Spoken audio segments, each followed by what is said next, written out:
What I'd like to do now is pass over to Katrina Walton. So Katrina is the Director of Wellness Designs, and she's going to talk about, from an environmental perspective, how we make the environment enable individuals to make the right choices, the easy choices, from a wellness rather than a health and safety perspective. Katrina. Thank you, Jo. Good morning, everyone. So as Jo mentioned, my name is Katrina Walton. I'm founder and director of Wellness Designs, a boutique workplace consultancy company. So we know that healthy employees are productive, safe and engaged employees.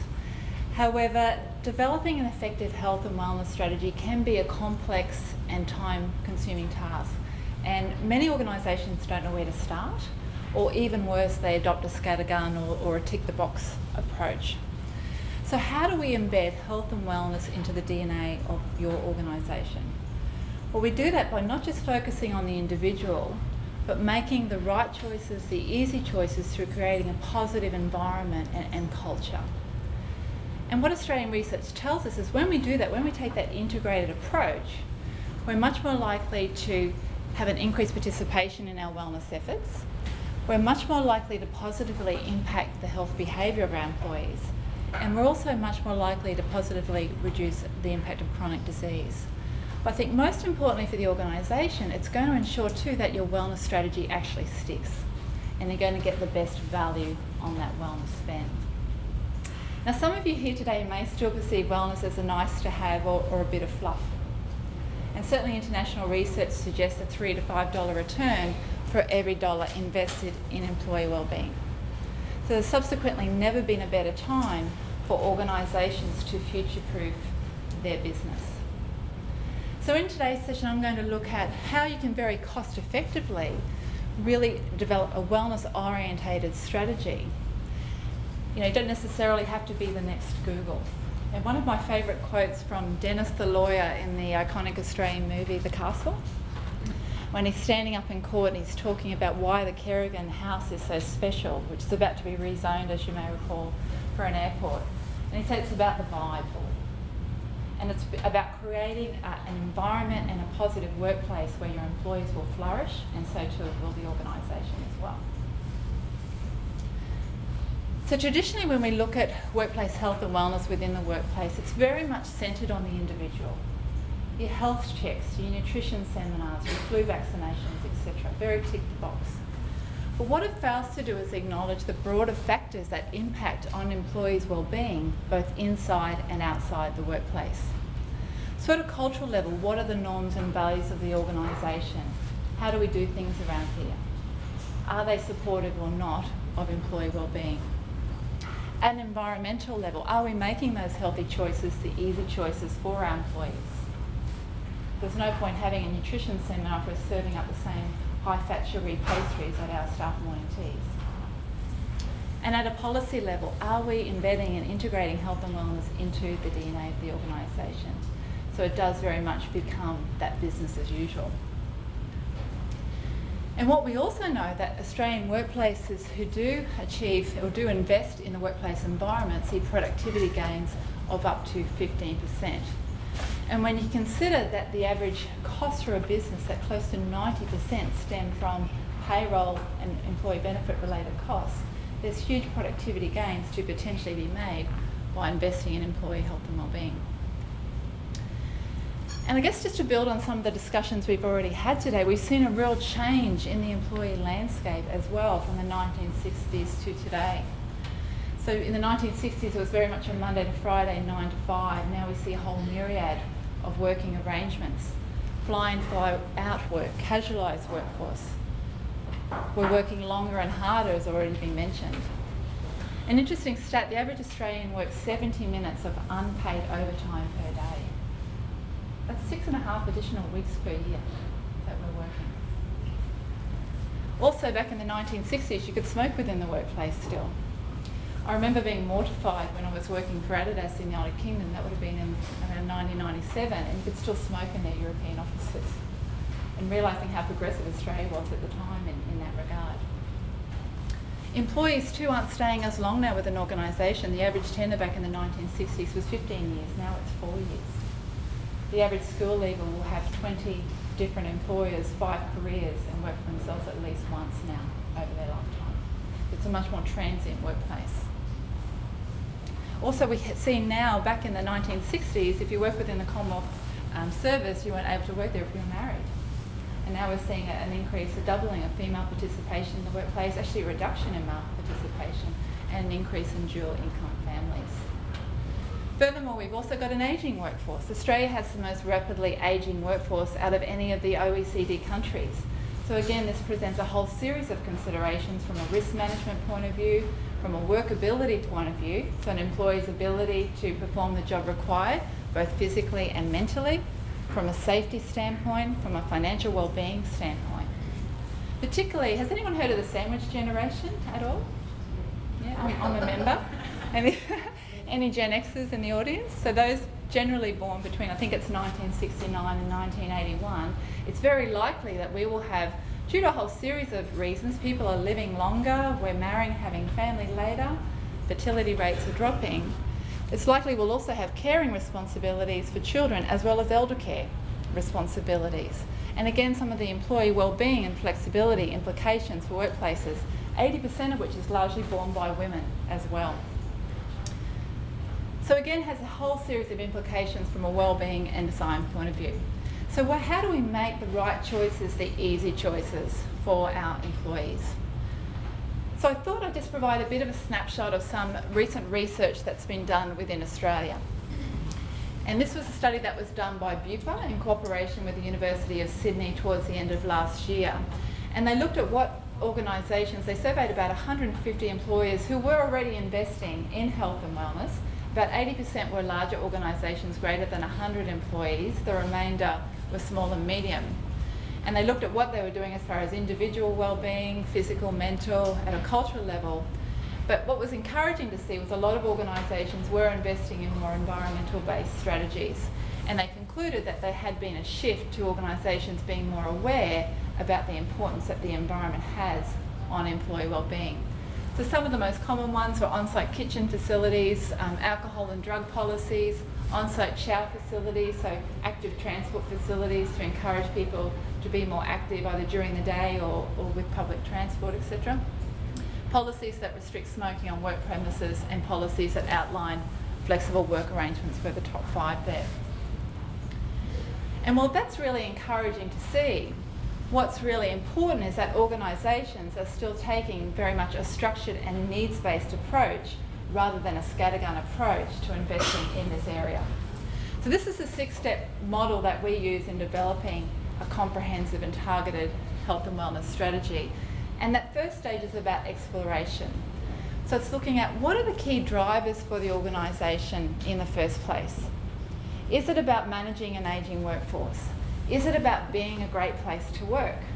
Is it about attracting and retaining top talent? Is it about reducing workplace injuries? And from there, doing a comprehensive needs assessment to determine what are the needs, what are the associated risks, and subsequent priorities to ensure that where you are spending your precious time, money, and resources are really being invested in the right area. And that will then guide the design, again, along those 4 dimensions at an individual, policy, culture and environment, etc. And obviously it's then important to engage the workforce within that, because at the end of the day nothing happens until people participate. And then obviously the critical and very overlooked step then of monitoring and then sustaining that strategy. So what I thought I would do now is just hone in on 4 health risk behaviour areas and look at some practical things that hopefully you can take away and look at for your workplace on the back of this breakfast. So firstly, starting with healthy eating. So we know that the environment plays a very big role in food choices for individuals. And there was a study that came out of Cornell University, and what they found is that the average person makes 226 food-related decisions per day. That's staggering, isn't it? And what was interesting about that study is they found that people were largely unaware of those decisions. So it really highlighted the important role that environmental cues play in making informed health choices. And you only have to look, it's unsurprising then, when we look at, I don't know if you can see with a sign there, this is 1955, This was the standard serve of McDonald's through to 2001, and we wonder why we've got a societal obesity problem. We're eating and consuming a lot more than our grandparents or even parents were doing today. And this is another interesting study that was out of Harvard, and what they found is the chance of gaining weight increases when people around you are gaining weight. Any interesting comment about those statistics? So 37% chance of gaining weight by your spouse, 40% sibling influence, 57% colleague, and 71% close friend. So again, you're more likely to gain weight as a result of influence through your colleagues than you are with your spouse. So again, it shows, I guess, the potential influence of peer support, but also peer influence within the workplace. And as Melissa highlighted at the start, given we spend so much time there as well. 1 in 4 Australians are working 50 hours or more a week. We've got an increase in dual income families, as I mentioned, and so we are increasingly time poor. And so it's probably not surprising then when you see some of these statistics from Mark McCrindle and some of his research, that 4% of employees, only 4% take lunch from home. I'm quite surprised by that statistic. I must hang around with healthier types. 28% eat lunch at their desk, and 1 in 6 skip lunch frequently. What we also know from Australian research is that employees who eat more fruit and vegetables over the day, who eat low-fat options, are also 25% likely to be more productive over the day. So again, do employers have a vested interest in providing a healthy and supportive environment? And this is a case study that was done by the Tasmanian Police, of which I had the pleasure of doing a bit of work with Mike Cosgrove. And what they found is with their shift workers, they didn't always have access to those healthy food options. So they trialled a soup program at one of their police stations, and they had those ready-made soups, you know, that you buy at the supermarkets. So this is a great example of a really cost-effective strategy. It was on a user pay basis, a cost recovery basis, and what they did is they invested in a new microwave for the kitchen facility, because largely they were eating out of the vending machines of a night time. And that was leading to high rates of fatigue. It was contributing to increased obesity within a lot of the population. So for a $200 investment, what they found is there was a high take-up and observed behavioural changes within that group. And as a result, they rolled it out to every police station across Tasmania.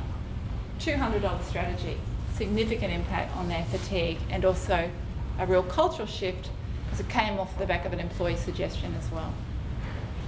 So what are some other things at a nutritional level that you can do within your workplace? So at a physical environmental level, this is a great example, providing kitchen facilities, also providing potentially things like fruit at work, potentially on a cost recovery basis, ensuring if you do have vending machines that there are healthy options within those. I remember 10 years ago having conversations with vending providers, and it was almost impossible to get healthy choices within those machines, whereas now there are groups that specialise in that.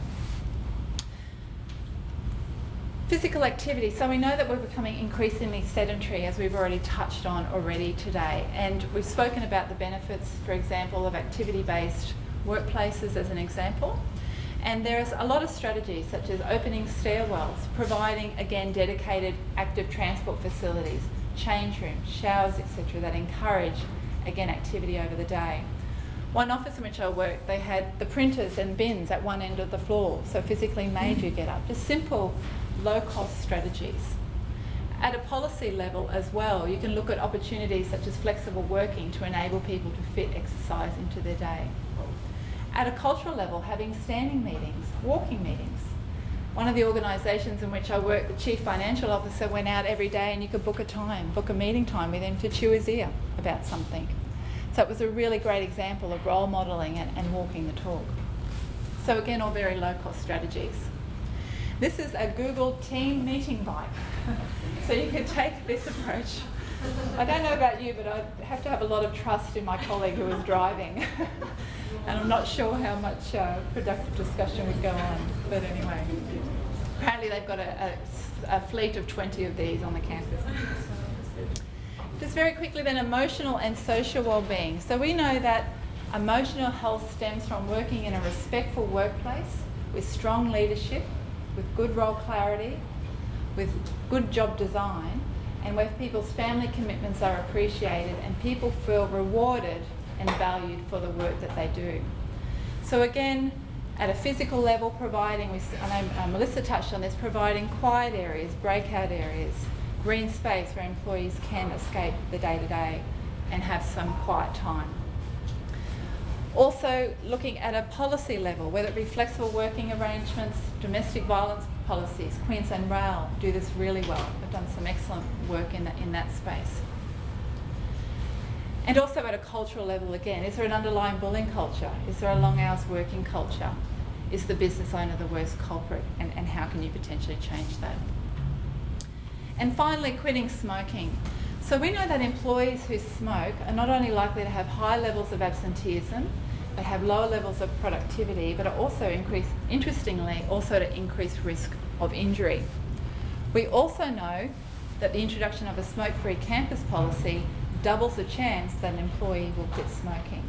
And I've seen this time and time again in policies I've implemented over the years. Not only that, even if they don't quit, they're more likely to reduce their risk of cigarette consumption, and they're more likely to increase their quit attempts as well. So again, the value of not only looking at a policy level, but also at an environmental level too.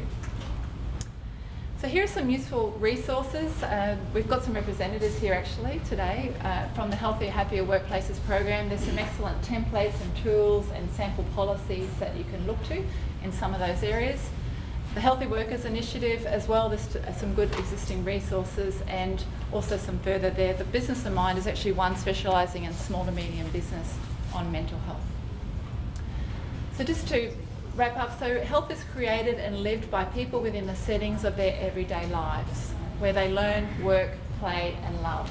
And hopefully you'll agree that by investing in the health and wellness of your greatest asset, which is your people, it'll be a great win-win both for employees and the organisation. Thank you.